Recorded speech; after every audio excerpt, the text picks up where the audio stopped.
program, Introductory to Business and Entrepreneurship. There's the guided writing. We'll be using books, Uncle Eric's books on economics and career, and we say job security.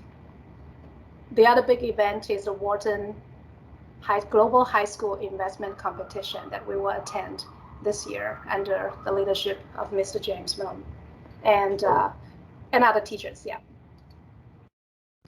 Okay. I was just saying that some people were saying they couldn't hear, but it looks like most people are saying join its audio, so it looks okay. Yeah. Yeah. Okay, I'll do a quick intro to myself. It's Mr. Moon here. Before we get into TAAL, the reason that we run this program, I was always uncomfortable with the aspect of entrepreneurs, because entrepreneurs sounds like somebody that's in just startup companies, and this program is a lot more than that. What we do is we create models here, and people will say, well, what's a model? And we design it as a house. When somebody sleepwalks in their house, they've already done a vision model of their house, and they know that if they touch the fridge and it's complete darkness, that they know where the light switch is. And the only reason they know that is because they built that model of their house over time, having gone around the house. Okay, it's the simplest model I can teach you. So what we're trying to do here with all the students is we don't just teach them business, but we model the highway to these certain specific things like blockchain, like medical. In the case of oncology, we've had on here with people about cancer. So we try to create that highway that allows the student to go back and forth to the model and get more comfortable with understanding what the careers are that are out there that they could go to.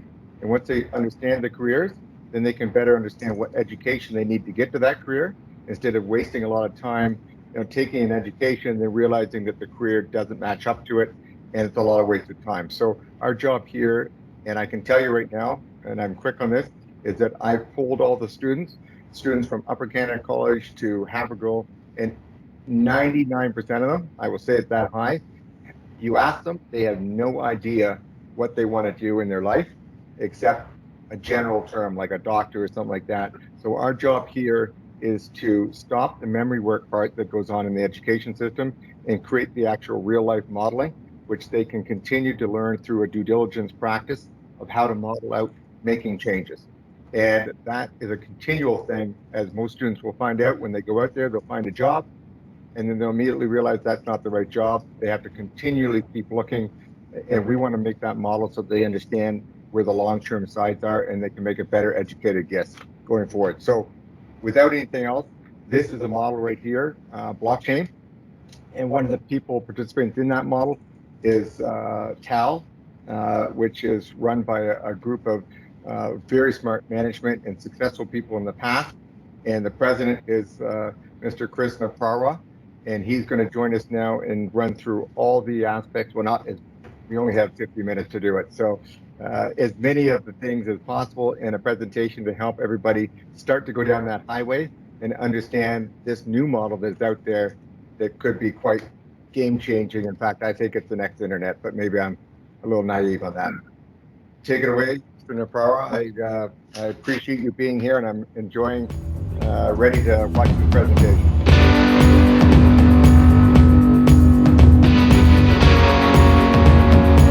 So we're going to be talking about two of my favorite subjects today, blockchain and myself, and I hope you enjoy both equally. This is the fourth time I've been president of one of these kinds of companies, and it's always exciting to be able to share these stories and with people like you. So I'm hoping there'll be lots of questions at the end, and we will have some follow-up emails and some other things. So first of all, I am the president of TAAL. We're going to talk about a little bit about Bitcoin, a little bit about my background, and then what TAAL's doing and what blockchain is going to be. And James, you kind of guessed it here. I think I was around back in the mid 90s when the internet was just coming on, and I dropped everything that I was doing at the time to join an internet company that I founded. And Bitcoin is exactly the same in 2021. It's a massive protocol shift. We're all going to use it every single day of our lives. And just like the internet, we don't really care how it works. We just want all the things that we like on the internet. But it is confusing, and there are some powerful things shifting underneath our feet. It changes every single day. If you don't like volatility or change, Bitcoin and blockchain are probably not the places to be. And there's a lot of confusion out there. There's lots of weird things happening, not the least of which is this thing. Well, I'm happy to take questions on that. But first of all, maybe just a little bit of background on myself. My name is Chris Naprawa. This is my grandparents' store. This is at the corner of Argyle and Dovercourt, and it's now a hipster coffee shop. But I remember going there every Sunday of my life. And it feels like just yesterday, but it's not so long ago. I was a student like you. I just found these things in an old box. Just like James was saying, I certainly didn't know what I wanted to do back then, but I kind of had an inkling I wanted to be an entrepreneur. And I've been lucky enough to be able to do that on several occasions. And every time there's a big shift in markets, you can identify it and you can get involved very early. So, first time I was president of a company was wireless, and that thing down the bottom right-hand corner, guys, that's a cell phone. In case you don't know what it is, that's what they looked like in the very beginning. And I remember at the time when talking to investors and talking to others, like, I don't think there's a real application. Like, what do you think is going to happen? Are people going to walk down the street talking on a cell phone? Like, that's not going to happen. Well, they were wrong about that. Then the internet. And we went through this major protocol war with the internet, and a lot of people was just for, geeks and dorks, and, didn't realize it was going to be used for absolutely everything we do all day long. I took a brief 15-year stint on Bay Street and worked in cash equities for a long, long time. I got to know lots of amazing entrepreneurs. That was my real education, meeting hundreds of CEOs and really getting to know what it takes to be a leader in these kind of companies. And then I decided to join one company called Chiron Life Sciences, and I became the president of that company. For all the parents in line, it is cannabis, and it is all medical. But I'm now chairman of that company, and so all these emerging industries, every few years something comes along where things change. But now we're interested in one thing: it's the blockchain and Bitcoin. That's the big change. And don't worry, it's really, really simple. I'll just explain this graph here now. This will just take about 40 minutes. But no, it is complicated. It is a abstract concept for sure, but it's probably the most important invention of the last 30 years. I'm absolutely 100% convinced of that. So let's just see if we can break it down a little bit and simplify this incredible idea. So Bitcoin, let's use the word. First of all, bit is data, a bit of data, and coin being money. And that's where the name comes from. And this invention is a consensus ledger. It's what it does. It allows people that don't know each other, or even machines that don't know each other, to trust each other through a proof of work concept. That's the whole idea.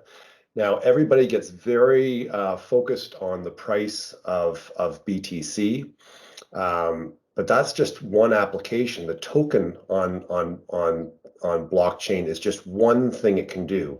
And what we'll talk about today is like all the other applications that are meant to go on Bitcoin. And there's hundreds of really amazing entrepreneurs that are making that all happen right now. But in the white paper in 2008, they talked about how credit cards and PayPal they're just too expensive for a lot of the kinds of transactions that need to happen on the internet. And under the pseudonym of Satoshi Nakamoto, the author wanted to talk about how can we eliminate those costs and make it much, much cheaper. So we all know, and I think some of the families on the line here know, it's very easy to send $1 million around the world. That's easy. But try sending one penny. Try sending one penny to Hong Kong. It'll probably cost you $6. You're gonna have to have all sorts of postage and just put a penny in an envelope. Anything else, it'll probably cost you $30 or $40. So in a world where a transaction economy, where there's micropayments and little tiny payments, and we'll talk about that a little bit as we get into this, how can we do that? And the blockchain solves for that, and solves for that very, very, very well. So this is a copy of the white paper. This came out in 2008. The first block of Bitcoin was mined in 2009. on Halloween, by the way, on Halloween night. This paper is very digestible for those of you that want to read it. You can find it anywhere on the internet, and it talks about, just like in the title, a peer-to-peer electronic cash system. And it's such a simple concept, and it's so hard to prove. But when we think about what it, I'll tell you what's not in the white paper, okay? What's not in the white paper is any notion that Bitcoin is a store of value. There is never once does it mention digital gold. Never once does it say that this is supposed to be unregulated or operate outside the purviews of the government. It doesn't say that. It says the opposite of that. It says that it's decentralized sorry, I heard something. It's decentralized and it's peer-to-peer, but never was it supposed to be outside regulation. It's supposed to be transparent and it's supposed to be regulated, and not outside the purview of government at all. In fact, the very nature of the technology itself, and it has a ton of security. The security is at the root of the blockchain. Unlike the internet was designed for communication. Security was an afterthought, and there's a million stories about why that all changed. But with Bitcoin, the idea of security is inherent in the system, and we'll talk about that just a little bit. But I'm about to blow your mind a little bit. BTC, that's trading at $36 right now, is not Bitcoin. That's something that happened over time. The original Bitcoin is called Bitcoin SV. I'll explain that, but things changed. Here's a good example of that. So the white paper came out in 2008. First blocks were mined in 2009. And then things started to change. Some people, not the founder of Bitcoin or the inventor of Bitcoin, but others started to take it over and started to change it. They started to change it for a lot of reasons. They reduced the block size. They removed all the scripting in BTC. They made it really, really kind of useless. And that usefulness was all restored and brought back in something that's now called Bitcoin SV. It trades under the ticker BSV. And that's the only one I'm involved in. I'm not involved in any other tokens or anything else. So all the things that you know about BSV, like there's only 21 million coins, 18.8 million have already been mined. It's a proof of work system using ASIC miners, and it's super secure. All of that is all true, but BSV also has the ability to have scripting on it. So think about what Bitcoin really is. People hear about cloud computing. So Bitcoin lives in the cloud, and it's a computer, and it's a computer that can be programmed to do all sorts of things. And that all starts with what is called a proof of work, meaning that, I'll give you an example of what these miners look like. This is an actual site, one of our sites, where we have a whole bunch of Bitcoin miners. It looks like something from the future. Each one of those boxes down there contains, I think, about 500 or 600 Bitcoin mining machines in each single one of those things. They don't have monitors. They don't have a mouse. It's just a box with computer gear in it. And every 10 minutes or so, every day, 24/7, there's about 144 new blocks that come out. That's according to the algorithm that works inside Bitcoin. And the miners, these machines, compete to win them. And they compete by guessing at a puzzle. And the puzzle can't be, they just guess at it with raw horsepower until they get the right answer. And as I mentioned before, it's a consensus tool. So one miner wins it. So if TAAL wins that block, then the other miners agree and say, yeah, you won it, you have it. And inside each one of those blocks today is 6.25 Bitcoin. Every 3 years, there's what's called the halving, and that reward is reduced by half. So last year in 2020, there was 12.5. Now there's 6.25 in each one. Every 3 years it changes. And I'll try to explain that through the question period. So when we think about Bitcoin, what it really is a transaction. It's a consensus tool that allows all kinds of transactions. It allows data to be shared and verified and proven, so that once something is on the blockchain, it is immutable. And that means it can't change ever, ever. And the whole notion of the white paper, which I showed you earlier, was to reduce costs. It was supposed to be very, very cheap. So when we talk about a protocol, just like we did in the very first slide, the HTTP or TCP/IP, like these protocols are locked, they're solid, and we build all kinds of applications on top of them. Bitcoin SV is now locked, and lots of developers are building on top of it. And there's all kinds of things to do, but it has to be super scalable, which Bitcoin is, and it has to be really, really, really cheap. Because if things are expensive, then there's all kinds of applications that don't work. Maybe they can work technically, but if they cost hundreds of dollars to operate on a daily basis or in transaction basis, then people just can't afford that. So already we're this slide's a little bit out of date actually. Already we can do more transactions per second on Bitcoin than the entire Visa network. So, a lot of people have Visa cards in their wallets, or MasterCards in their wallets, or American Express, and we use them every single day and in every store. And steadily we're going to a cashless economy. And now Bitcoin can already manage that kind of data volume. So Bitcoin SV, like this is a transaction fee. So compared to some others, which I'll share with you, like BTC and Ethereum, the transaction costs are very, very low. And that's because, let's just say in 3 or 4 or 5 years' time, every man, woman, and child on planet Earth will do about 25 Bitcoin transactions a day, at least that many. Because everything that we know about, we're going to use it for everything. This is just the same conversation we had in the 90s. We're trying to explain to people, no, it's true. You're going to do all your banking on the internet. You're going to buy a car on the internet. You're going to communicate with your friends. You're going to share everything using the internet. Now we're saying for transactions of all types, we're going to use this verifiable ledger of truth called Bitcoin, and everyone's going to use it for absolutely everything. So there's all kinds of applications for it. From supply chain, I use the example up here on the top, which is fish. Think about where fish comes from the ocean and ends up on your plate. There's all kinds of middlemen. There's all kinds of distributors and regulators and people involved in that. But if you could start to identify these, fresh food with an identifier, put that identifier on the blockchain and have it verified all the way along, all the way to your plate, there's all kinds of people that don't need to be involved. In technology, we call that disintermediated.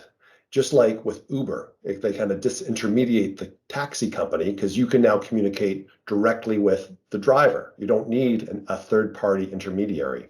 If I have a peer-to-peer transaction, like want to send you money, I don't need a bank or I don't need Western Union. I don't need any of these third parties involved if I can truly trust this.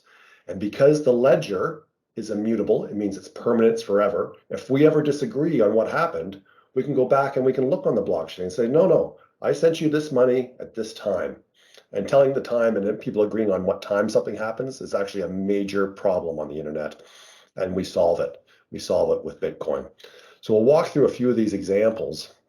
The one I thought might be more relevant today for this crowd would be esports and gaming. Bitcoin is going to completely change gaming. And now stakes are getting higher, as you know, with esports. There's a lot of money involved. There's sponsorships. There's big contests. And even if you're just playing with friends, it can be very serious because you want to win just like you want to win in any sport. So now if I can verify your identity, I can verify the level of player that you are, and we can on a peer-to-peer basis determine that what you're offering is true and what I'm offering is true. We can have a fair game. We can have a fair match. Now think about your avatars that you have in all these different games. Now think about those avatars living on the blockchain and all your loot and all the things that go with you. Why not be able to take that from game to game? Why not be able to take that from environment to environment and be able to live throughout? Doesn't matter who made the game. Your persona or your avatar lives on through all these environments. How about having multiple games in the same metaverse, in the same environment? So if it's something like I like the Grand Theft Auto, but you could have multiple games being played in the same environment at the same time. These are the kind of things that blockchain can solve for, and it's really, really exciting.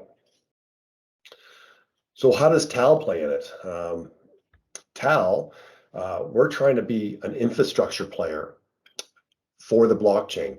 Just like with the internet, so many companies emerged from the internet that became these infrastructure players, because back in the beginning, when I had my first couple of companies in the internet, everybody hosted their own servers. They had their own gear and their own data centers and their own buildings.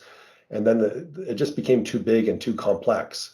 The same thing for blockchain. There's too much capital, too much money involved, and time and expertise to be able to do any of this stuff yourself. So you want to have a third party do it for you. That's what TAAL is doing. We're a hosting provider, we're an infrastructure provider, but just for blockchain. And we make money a few different ways. The first way we make money is that we do win blocks, and we win blocks every single day. And I'll show you the website where you can watch it happening in real time. We charge enterprise customers or businesses monthly fees to be able to use our resources. And there's all kinds of products and services that we're offering now, and there's going to be many more in the future. And we also try to keep the reward. As we win Bitcoin SV, we try to keep it on our balance sheet, because we think, as people understand that there's this thing called the blockchain, and everyone's going to use it every single day, and TAAL is a major player in providing infrastructure services that might go up in value over time. So that's why we keep that on the balance sheet. We recently did a financing. We've got around $50 million in cash and securities on the balance sheet, and we're in very, very good shape. So this chart, I'm not going to bore you guys with all these details, but this is not new. For large companies here in Canada, the United States, and Europe, they've been working and doing research on blockchain technology for a long, long time. And the amount of money that they're spending, the amount of time that they're spending on trying to figure out blockchain is only increasing. The largest advisors in the world, like Gartner and KPMG, all of these guys, Ernst & Young, Price Waterhouse Coopers, all of them are trying to figure this out and how they can help their companies adapt. For people my age, I'm 51 years old, we remember how disruptive the internet was. And companies that didn't identify the strengths, the threats, and the opportunities with the internet were completely left behind. And we could list hundreds of companies that were just left in the dustbin of history because they refused to change their business model to adapt to this thing called the internet. The exact same thing is happening now.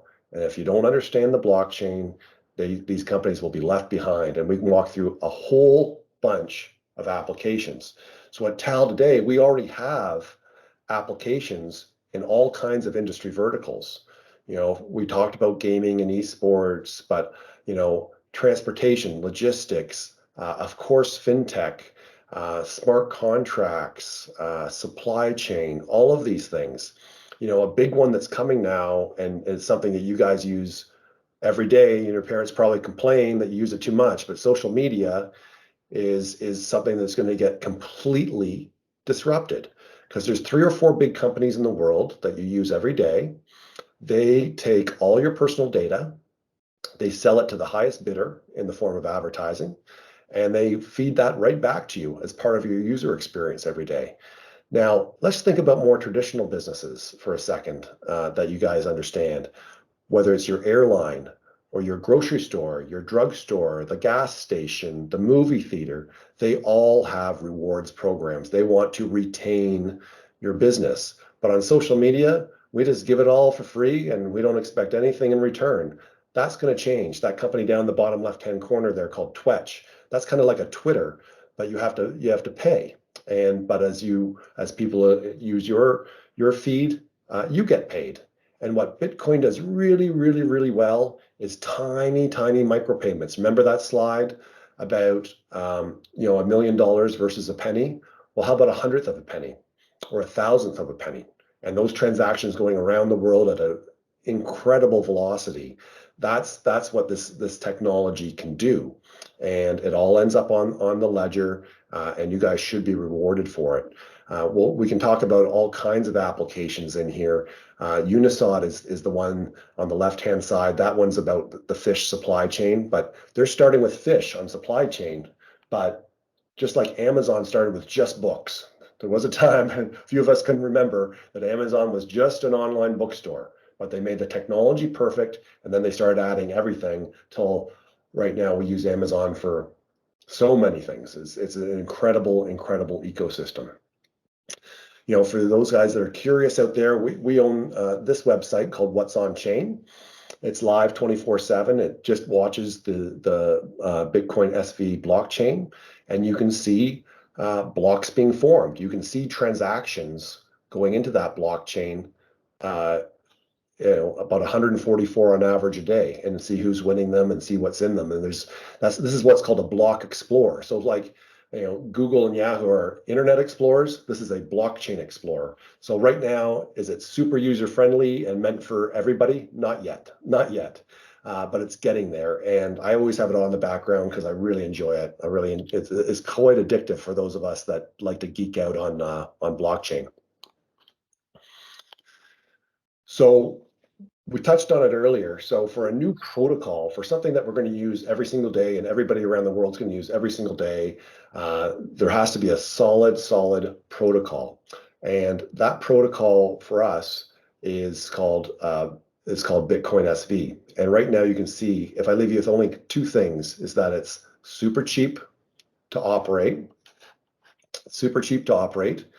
and it scales really, really well. So if you've heard of BTC, which is the one that trades at $35,000, it's about $30 a transaction. Ethereum is the other big popular one. It's about $17 a transaction. For us, we're less than a penny. We're less than a penny. So, and you think, well, I've never heard of this.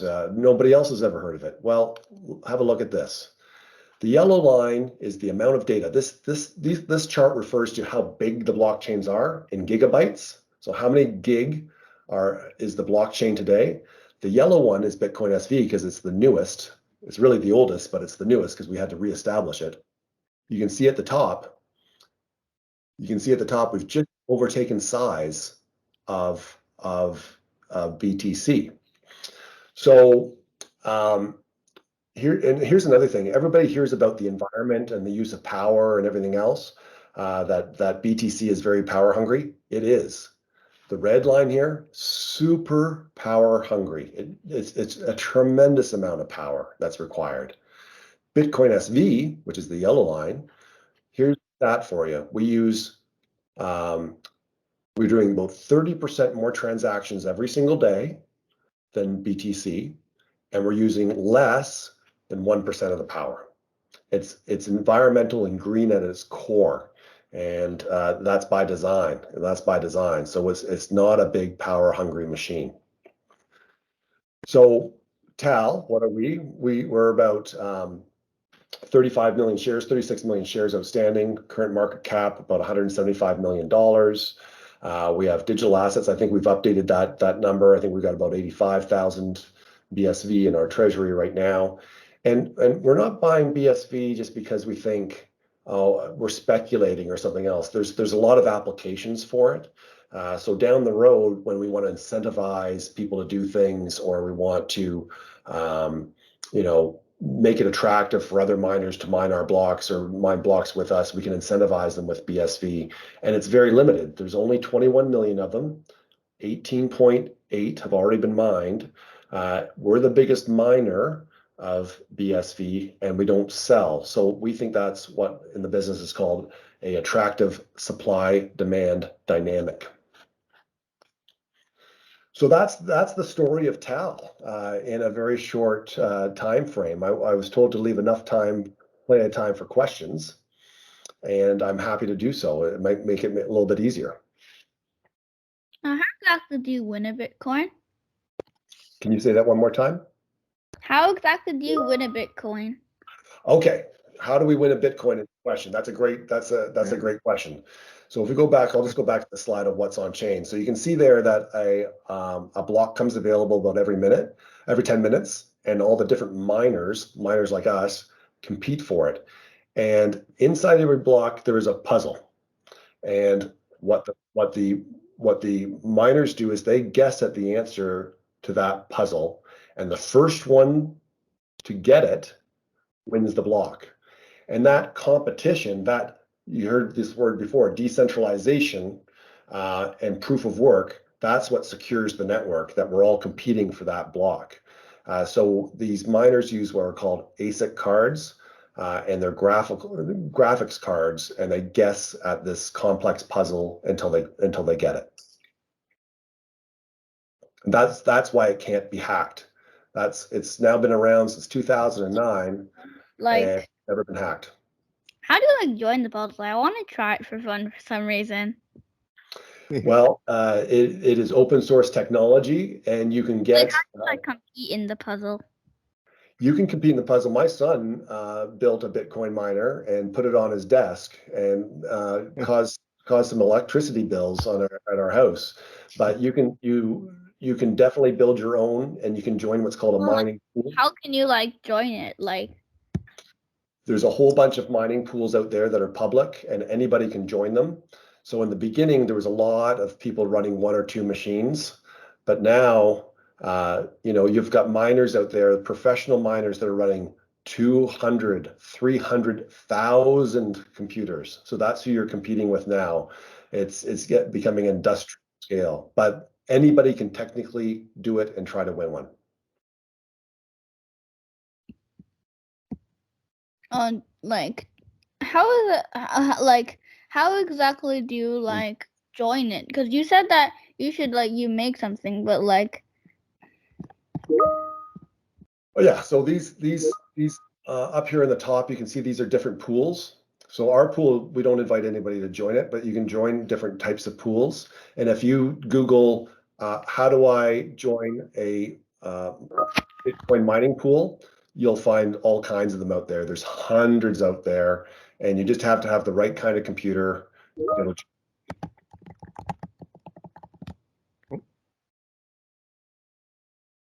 Still there?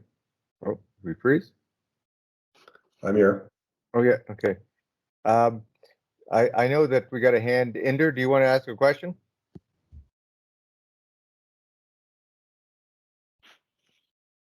I guess we've lost Inder. Ethan, you have a question to ask?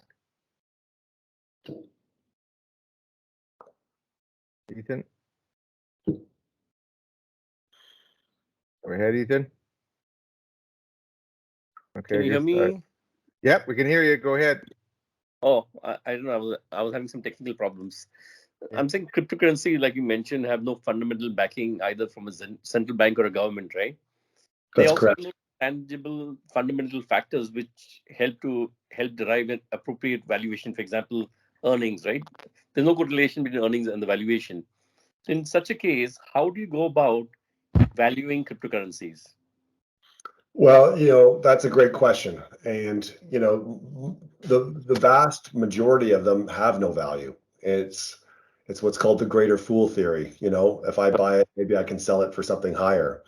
In the case of the real Bitcoin, which is BSV, what I tried to describe to you today is the real utility or the usefulness of that coin. And because they have limited supply, we think they might be useful. So we have transaction fees on top of when we do transactions for enterprise clients, and those fees, although are very, very low, right? So even like a half a penny. So we mined a block recently with transactions, and it had 16 million transactions in one block. So even if you get at half a penny, that's $80,000 US. Yes, 160, 80,000, yes. So, right. So let's even think in the future that now the way Bitcoin works is that the more volume, the prices just get lower. It's one of these beautiful inventions. So even let's take that down by 10 times, that it's only $8,000. Okay. Mm-hmm. And there are right now 6.25 Bitcoin on every block. So people are going to compete for that.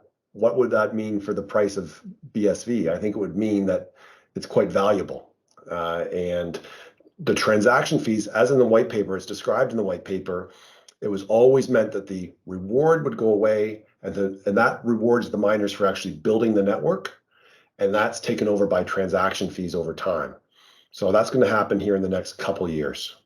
It's all going to be about transaction fees. Then there's going to be other things like storage and search and other things that we're going to be able to do and sell that people are going to want. So, but don't confuse what we're doing with with these guys, okay? Right? It's something that started as a joke. It's been out there for 5 years. There's no one developing on it. They're not doing anything on it. For us, we've got hundreds and hundreds and hundreds of developers that are working on Bitcoin SV and bringing applications to the market. And that's where the real value is. We have a couple more, we have quite a few questions here. Ethan, do you want to fire away with your question now? All right. Yeah, I've heard of things like malicious Bitcoin miners and Bitcoin viruses, but I haven't, I'm not sure really what they do in particular. So I'm just wondering if you know about that. Malicious uses of Bitcoin or malicious miners? Viruses, it looks like Bitcoin miner viruses, Ethan? Yeah, Bitcoin miners. Yeah, so there's this theoretical notion of what's called a 50% attack, that if a whole bunch of miners ganged up, they could take over the network. That is in theory a possibility. I've read a bunch of papers on it. It doesn't make any sense in real life. It would cost a fortune. And like I explained before, everything that you do on Bitcoin is traceable, everything. So why would you go and commit a crime that you're going to get caught at? And to do it is going to cost you a fortune. So on the BTC network today, at $36,000, it would cost you an absolute fortune to be able to do something like that. And to what end? To what end? What are you getting out of it? I don't think anything. So it's kind of a theoretical argument. When you think about BTC and what's gone on with ransomware and things like that, there are a lot of uses. There's lots of bad players in every industry. I think for criminals, still, I think their absolute favorite currency is US dollars. I think they still love US dollars, and a very, very, very small percentage of crime is happening on Bitcoin. But because it does, it gets amplified in the media. Yeah, two questions here.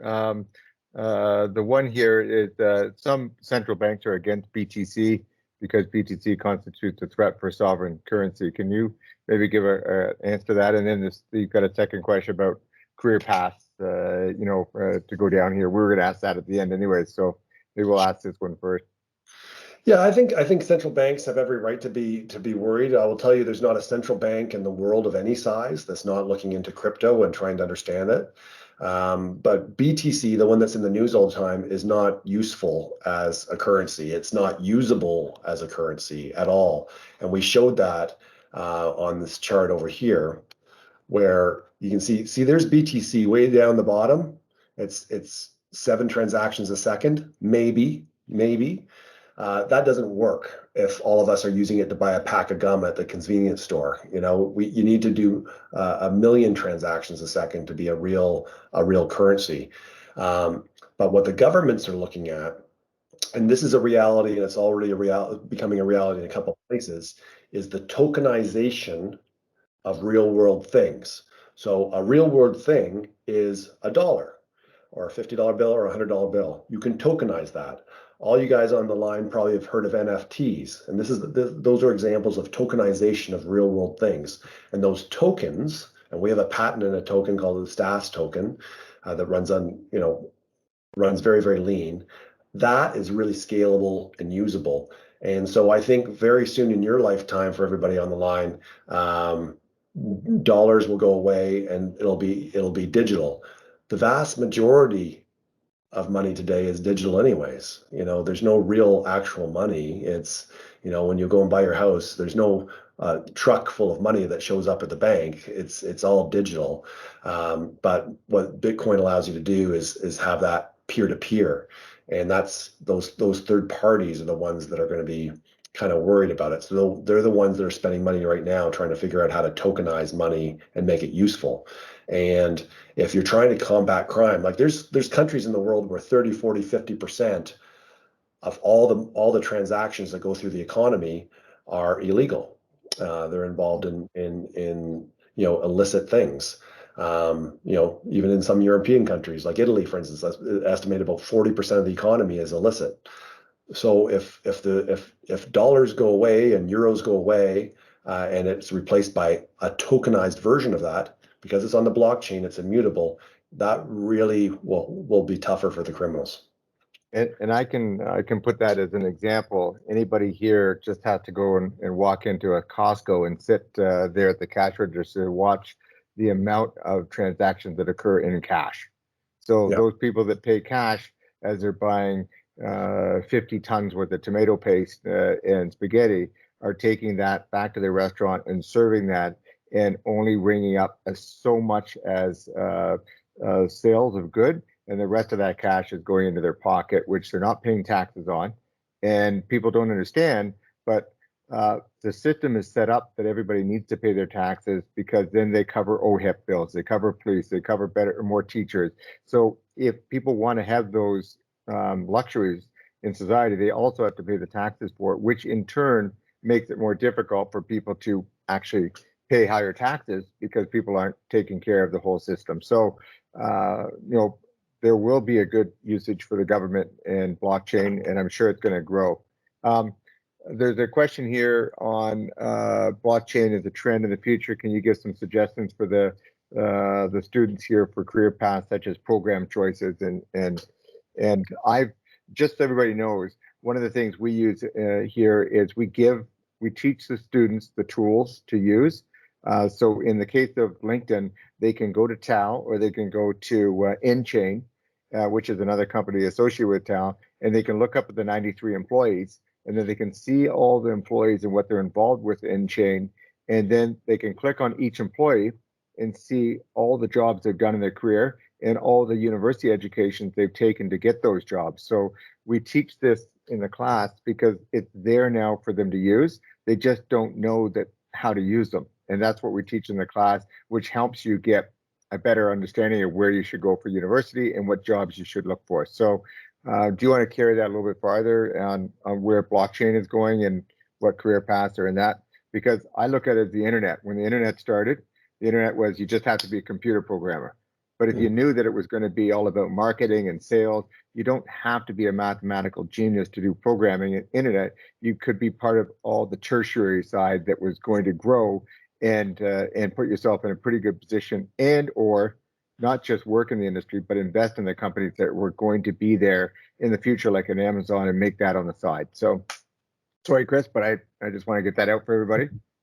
Well, yeah, I think you did a great job with that. Obviously at the nuts and bolts of it, computer science, software engineering, pure mathematics, statistics, all those things are very, very useful in building applications at the core level.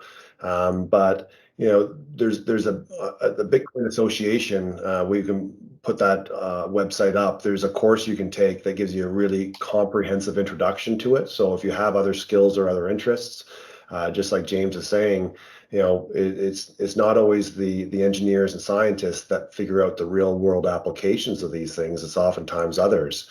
One of the biggest industries to be disrupted with blockchain going forward is going to be accounting. And anybody that runs a business knows the absolute heartache and headaches of auditing your business and reporting your business and paying your taxes.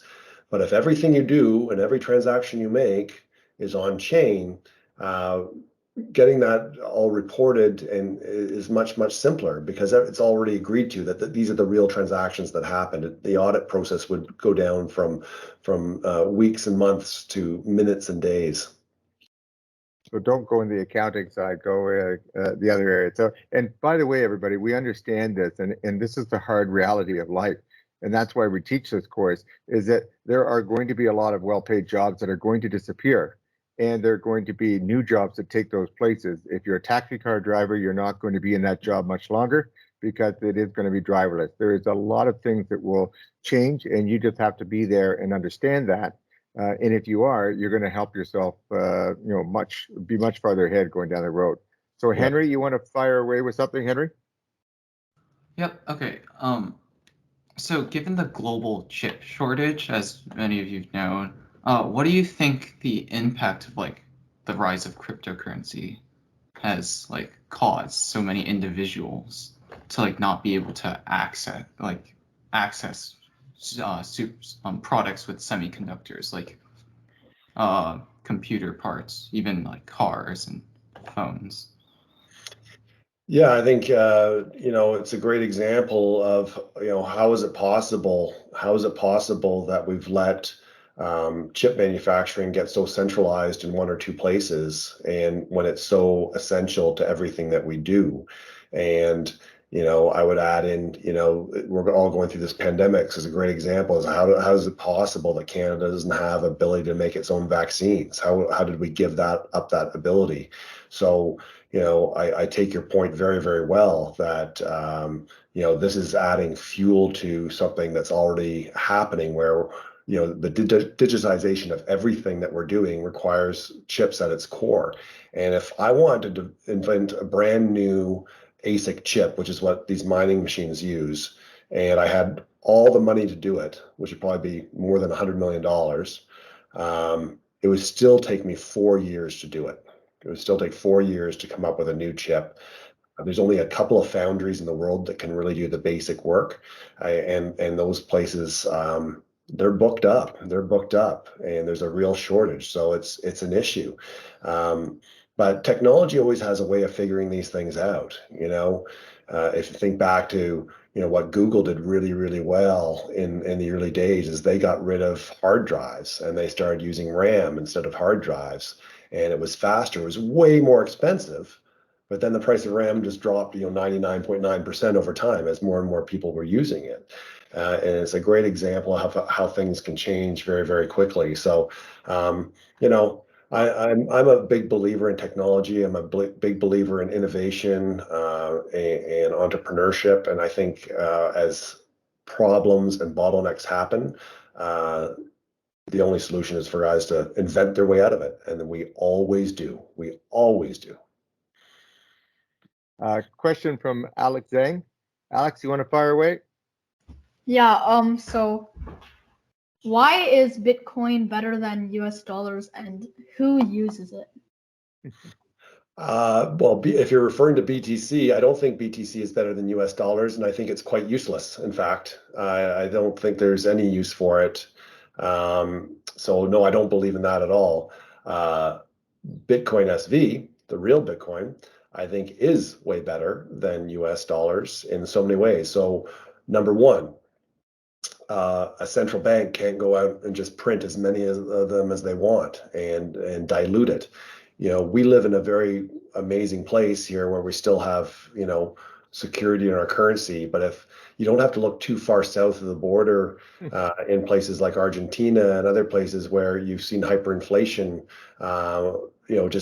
just ravage people.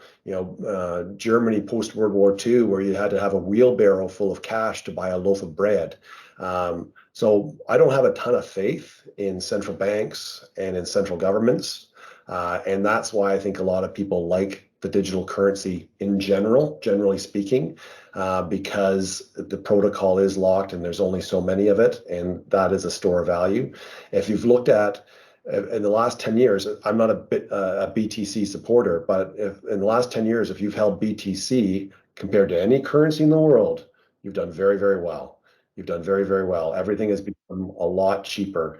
And central banks and governments certainly, even these last couple of months, are trying to convince us all that there's no such thing as inflation. But anybody that pays bills probably notices that things are more expensive. Food's more expensive. Cars are more expensive. Everything's more expensive. And that's because we've inflated the monetary system out of control. So BTC is not going to replace the US dollar, but tokenization of currencies is going to happen. And the only blockchain in the world that can handle that kind of volume, that kind of tremendous transaction volume, is Bitcoin SV. Because we want to get all the answers for you, I'll just be, it's a whole lecture just on itself on inflation. But as a quick thing, so everybody understands that, so they can take something away from that. Inflation, by the way, is not inflation meaning the price is going up. That's actually a result of inflation. Inflation is actually the government printing money, and what they call that is inflating the money. So they're printing more money. When you have a lot of money being printed, the direct result of that is that prices go up if people spend that money quickly. And the only reason they spend that money quickly is because they're so scared the government's going to print more money that they better buy this at this price now because it's going to become more expensive because their money is going to become less. So if you're using something like BSV, Bitcoin BSV, where the value stays at a constant value, you're going to have less erosion of your capital or your coin, which is going to inevitably cause the prices not to go up because you won't want to spend that as quickly, and therefore you get less in price movement. Okay, so that's a whole lecture that we've taught the kids, but a lot of people don't understand the difference between inflation and prices. So we have a couple good questions here. I'm going to combine Angela's questions into two. One says, do you mind to share what the companies are you're competing with? And if I want to invest in a blockchain company, why do I choose TAAL? And integrated that TAAL platform integrates with existing non-blockchain system, or does it? Yeah, so the first part is like, do we integrate with non-blockchain systems? Of course, absolutely. So data is created in whatever application you're using, be it supply chain or fintech or social media or whatever. That data is being created. What we do is we put that on the blockchain for you in an index in a way that you want it there to be retrieved later or as a proof of work for something else. So absolutely, it's designed at its core to work with real world applications. And sorry, James, what was the second part of the question? Second question was, do you mind to share what companies that you are competing with? And if I want to invest in the company, why do I choose TAAL versus others? Our big There you go.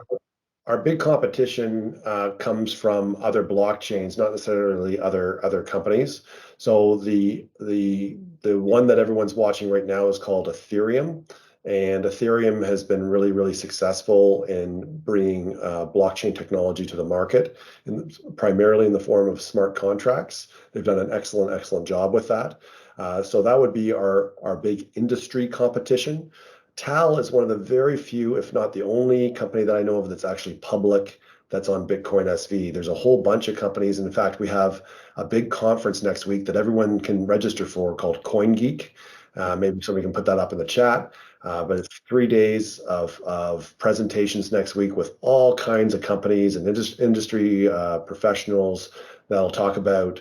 I'm looking forward to it because there's all kinds of things I won't know about that I'll learn about, just like I did at the last CoinGeek last year. But there'll be several hundred companies probably represented at the conference. Great. Nash, you have a question? Yes. Nice. Hello. Can you hear me? Yep. Yep, we can hear you. Hi, Chris. Thank you so much for the call. Really appreciate it. I just had a question. What struck me most interesting about blockchain tech right now is kind of incentivizing users. I know you spoke to social media, specifically Twitch, being able to incentivize users. I'm curious about other platforms, whether there's any talk of them developing their own protocols, such as like YouTube or Spotify, especially considering like Spotify, for example, pays like an artist a 0.0001 of a cent. Yes. And it's normally compiled at the end of every month. So would it be more economical for them to develop their own protocol or use a pre-existing one? That's a great question. It'd be really easy for them to use Bitcoin SV, and I think when you're talking about royalties, which is on music, that's a really great example of a great application. On social media, it's not necessarily social media, but the browser I use is called Brave. And Brave is a reward system. They actually use the Ethereum network. We're going to try to talk them out of that over time. But I use that because it is a reward system. It's a very secure browser, and it does reward you for them using your personal data in the form of tokens. So I think there's rooms for all kinds of tokens. Like a non-financial asset that a guy like me has. I have a lot of air miles, and an air mile is kind of a made up, make believe thing, but it has real value to me. It has real value to me because, buying upgrades or buying free tickets with it and rewarding me for my loyalty to Air Canada, it has value. So if you start thinking about something like that in other industries and other applications, there's all kinds of applications. And now if you have it fungible, right, something that I could actually trade in the form of a token easily, that creates all kinds of other economies. We got one more question because they've been waiting for a while. Tristan, you want to fire away? Yeah, I have a question about smaller coins like Cardano, XRP, and even NFTs. And I want your thought if you think it's going to go up in the future or it's going to fade out. I think there's going to be very few. Tokens like that are going to survive. So I think for a blockchain or for something to survive, it's going to have real utility. It's going to have usefulness of some type. And we use the Dogecoin example as something that, listen, you guys can explain it to me. How is that worth $50 billion? It doesn't do anything. It's not worth anything. And they can print as many as they want, just like US dollars.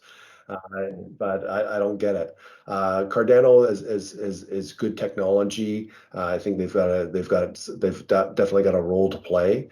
But for the vast majority of these tokens and things that are listed, I think many of them will survive. Well, everybody, I think we got. I think that we could sit here and keep you here, Chris, for the next 3 hours. So you want to mute for 1 second? There, just a little bit. So I think with that, look, it's just a massive industry. I think this was a great way of just at least summarizing it to a level without getting too in depth. What we're going to do here is I'm going to post that white paper, Bitcoin. I know that Matthew also put something up there as well, and we'll definitely get everybody out for an invite for CoinGeek here as well, because I've signed up for it, and this is the way we learn. And my job after this meeting now is to make sure that the kids, all the students, understand the track that they're on to learn more about this and see whether they're getting interested in that, because we can track the educational side by going on to LinkedIn and find out everybody's education and how they're employed. One quick question before you go on InChain. How is InChain associated with TAAL? Because I know I just saw InChain, which everybody can look that up, the European private company, and they've got a lot of stuff going on as well. And is TAAL associated with them at all? Yeah, so what as you know, TAAL wants to become this infrastructure player on blockchain. And so if we're like the computers and the cables and the software that runs all that stuff, infrastructure-wise, InChain is the intellectual property and software side of the game. And so they have about 100 patents and I think maybe 1,400 or more pending all around Bitcoin applications. They've got a couple hundred engineers working on enterprise applications. And what their mission is to make it easier for enterprise to adopt blockchain technology. And yes, we are associated. We have the same chairman. We have several of the same shareholders. We share office space in a few different cities around the world. So we work very, very closely because we talked about the what we're doing. The why of what we're doing is to make sure that Bitcoin SV is the most broadly adopted blockchain in the world.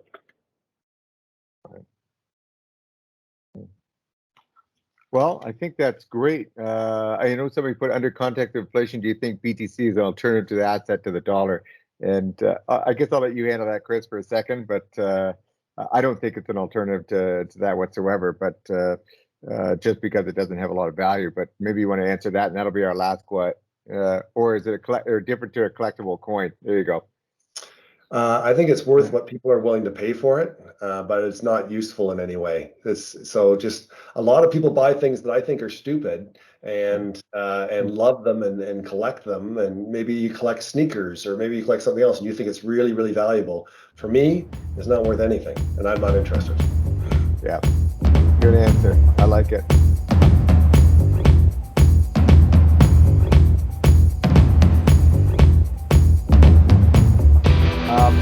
Well, Chris, I can't thank you enough. We had a lot of people on there, and what I'm going to try to do is summarize all of this and put it in there for the student, and we'll post it online as well. And I don't know what else to say, but thank you very much for taking the time on a summer day here with 30 degrees outside or hotter, and really digging down into what's going on in this business and how big it is. And people are saying thank you very much, and we really appreciate it. I don't know if you want any closing comments.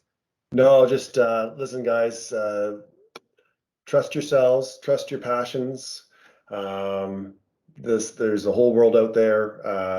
If you just stay dedicated and keep your mind open to new things, it's amazing. Have a great life.